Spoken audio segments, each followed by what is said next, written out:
Donc salut à tous, vous êtes sur la chaîne Thomas Charognard et nous sommes progressivement, je crois, en train de sortir de la pandémie. Donc les choses vont redémarrer, surtout pour les concerts, je crois.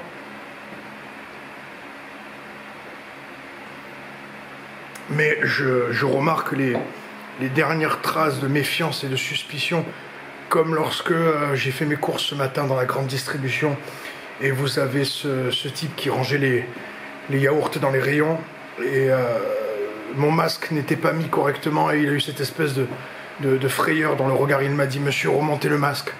Et je suis sorti de la grande distribution. Vous avez ce mendiant qui, que ça soit sous l'ère Covid ou hors Covid, sa vie sera toujours une pandémie. Et bien il m'a dit: s'il vous plaît mon frère, rapprochez. Il voulait une bouteille de Coca-Cola, donc je lui ai acheté une bouteille de Coca-Cola. Je ne sais pas quoi dire d'autre. C'est tout ce qu'il y avait à faire. Et pour faire une connexion avec tout ça, j'ai entretenu des lectures plutôt très audacieuses, des personnes qui entretiennent l'idée que la pandémie a été en partie mise en place pour brouiller les pistes, compromettre les élections présidentielles américaines de 2020, car Trump, selon ma propre analyse personnelle, car j'ai beaucoup admiré Trump, Trump serait une sorte d'arme anti-uniformisation, donc il ne correspondrait plus au plan du monde en devenir.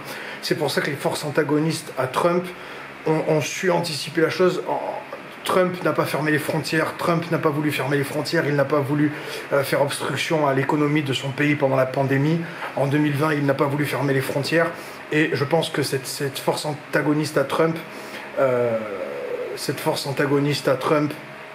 a très certainement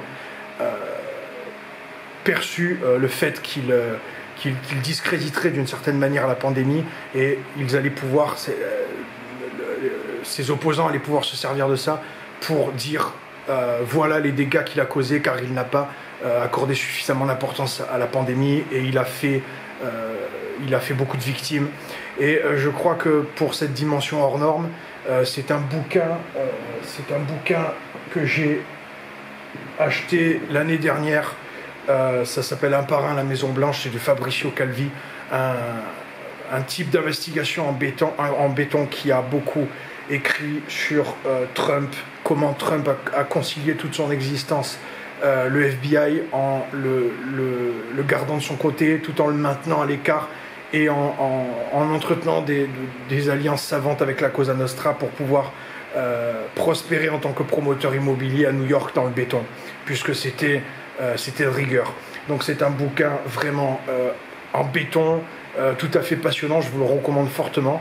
Et je ne sais pas ce qu'il adviendra du monde de demain. En tout cas, il est certain qu'ils vont tout faire pour que Trump ne revienne pas en 2024, car Trump clairement ne correspond plus au plan du monde en devenir, c'est-à-dire un monde où va prôner, peut-être que j'exagère, mais l'uniformisation. Et Trump, de par son être, de par sa personnalité incroyable et de par sa manière de propager les choses,